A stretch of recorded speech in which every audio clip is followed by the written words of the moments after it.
ముందుగా sir DVS గారు, అంటే రాష్ట్రంలో నెలకొన్న పరిస్థితులు ఒక్కటి కాదు, ఏమేమి ఇబ్బందులు ఉన్నాయి, ప్రభుత్వం ఏ రకంగా వ్యవహరిస్తుంది, మంత్రులు ఏ రకంగా వ్యవహరిస్తున్నారు, ఇవన్నీ విషయాల గురించి కూడా ఇవాళ చంద్రబాబు గారు మాట్లాడడం మనం చూసాం.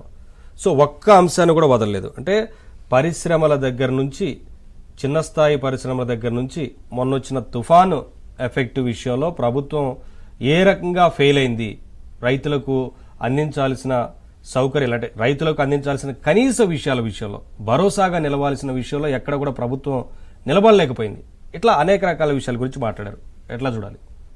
ముందుగా మీకు, ఏబిఎన్ వీక్షకులకు, ప్యానల్ మిత్రులకు అందరికీ గుడ్ ఈవినింగ్. ఏం చెప్పాడు, ఏం చేశాడు, ఇప్పుడు ఇది ఇవాళ జగన్మోహన్ రెడ్డి ప్రజల ముందు చెప్పుకోవాల్సిన అంశం.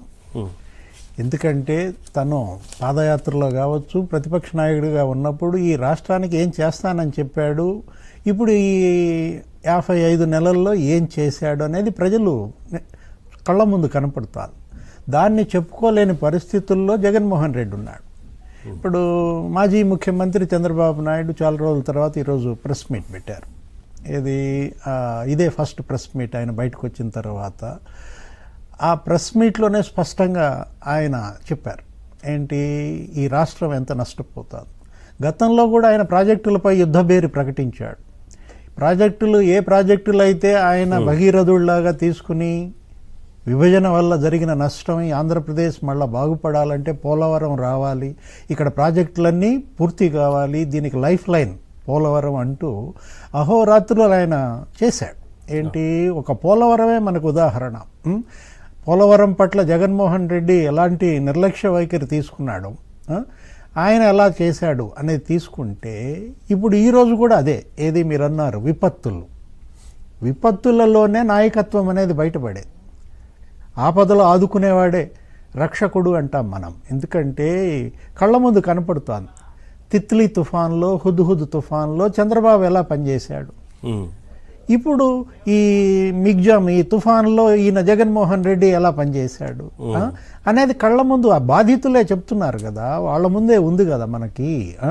ఆ రోజు తిత్లీలో పండగ కూడా మానుకుని కుటుంబ సభ్యులనే అక్కడికి రప్పించుకుని మొత్తం సెక్రటేరియట్, ఐఏఎస్లు అందరినీ కూడా శ్రీకాకుళంలో మకామించి ఒక్కొక్క మండలానికి ఒక ఐఏఎస్ని ఇన్ఛార్జిగా పెట్టి అక్కడ యాక్టివిటీస్ని అలా ఆయన చేశారు. ఏంటి, బాధితులు అందించారు సాయం, ఏం అవసరాలు ఉన్నాయో వెంటనే మొత్తం జరిగింది. ఆపద్ బాంధవుడు అనే పేరు వచ్చేసింది ఆయనకు అప్పట్లో. ఏంటి, అసలు ఏ విపత్తుకైనా ఆయన అలాగే తీసుకుంటాడు. ఏది హుద్హుద్ మీరు చూశారు విశాఖపట్నంలో ఆయన ఎలాంటి చర్యలు తీసుకున్నారో. అప్పట్లో అసలు పెద్ద ఆయనకి ఓవేషన్ ఇచ్చారు. ఏంటి, క్యాండిల్ ర్యాలీలు పెట్టారు ఆయన చేసిన పనులకు మద్దతుగా. ఇప్పుడు మరి అదే ఓవేషన్ జగన్మోహన్ రెడ్డికి వస్తుందా?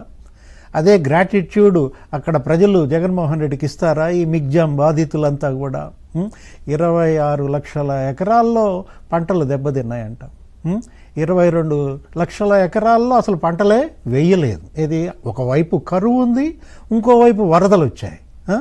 రెండు కూడా ఇవాళ ఆంధ్రప్రదేశ్ని అతలాకుతలం చేస్తుంటే ఈయన కార్పెట్ మీద వెళ్తాడండి.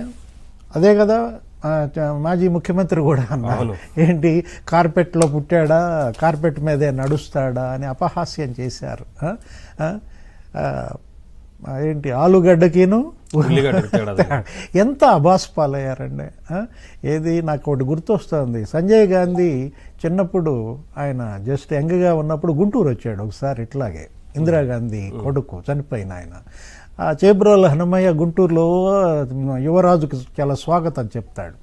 అప్పుడు తీసుకెళ్తే ఆ చెరుకు అవి చూసి దాన్ని ఏదో బెల్లం మొక్కలనో ఏదో అన్నాడు. నాకు అది గుర్తొచ్చింది. ఏంటి, ఉల్లిగడ్డ ఆలుగడ్డ తేడా తెలియని ముఖ్యమంత్రి ఆంధ్రప్రదేశ్కు దొరకటం అల్లరి పాలయ్యారు, నవ్వుల పాలయ్యారు. చూసాం కదా మనం గతంలో ఏ విధంగా ఆంధ్రప్రదేశ్ని ఎగతాళి చేస్తున్నారు. ఇక్కడ రోడ్లను ఎగతాళి చేస్తున్నారు, గుంతలని. ఇక్కడ పవర్ కట్స్ని ఎగతాళి చేశారు. ఏంటి, 3-4 గంటలేనంటే అక్కడ కరెంట్ అని. టీచర్లను కూడా లోపలేస్తున్నారు, జైల్లో వేస్తున్నారని. ఎంత ఎంత నవ్వుల పాలైంది ఈ 4.5 ఏళ్లలో. ప్రభుత్వాన్ని ఎవరు విమర్శించొద్దు, ఎవరిని విమర్శించినా కేసులు నమోదు చేస్తారు. పెద్ద పెద్ద కేసులకు సిఐడి రాదు. మీరు సోషల్ మీడియాలో పోస్టులు పెడితే ఆ పోస్టు ఎవరి నుంచి వచ్చింది ఏంటి, వీటికి సిఐడి విచారణ. సిఐడి అనేది ఎప్పుడు ఇలా లేదు. ఆంధ్రప్రదేశ్ సిఐడి చరిత్ర అది 67 ఏళ్ల చరిత్ర ఉంటుంది.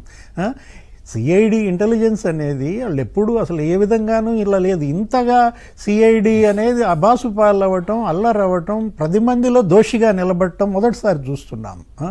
మొదటిసారి ఈరోజు ఉద్దానంలో చూసాం. జగన్మోహన్ రెడ్డిలో భయం కనపడుతోంది. జగన్మోహన్ రెడ్డి ముఖంలో భయం కనపడుతోంది, మాటలో భయం కనపడుతోంది, చేతల్లో భయం కనపడుతోంది కదా.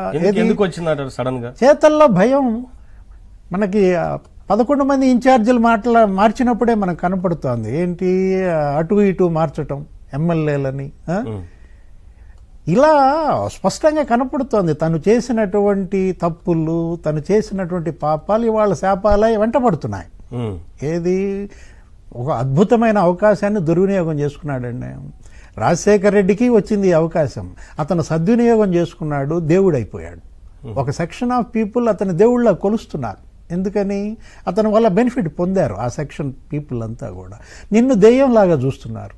కారణం ఏంటి? నీకు ఇచ్చిన అవకాశాన్ని నువ్వు సద్వినియోగం చేసుకోలేకపోయావు. పోలవరం కట్టుంటే, అమరావతిని పూర్తి చేసి ఉంటే, నీటిపారుదల ప్రాజెక్టులు గనక చాలా అంశాలు ఉన్నాయి సార్. చాలా ఒక్క ప్రాజెక్టు ముందుకు పోయింది లేదా, చాలా స్పష్టంగా ప్రజలందరూ వాళ్ళు అర్థం చేసుకున్నారు. అది కనిపిస్తా ఉంది కళ్ళ ముందు. రాష్ట్రంలో ఏం జరిగింది, ఎట్లాంటి విధ్వంసం జరిగింది అనేది. శ్రీనివాస్ గారు, చంద్రబాబు గారి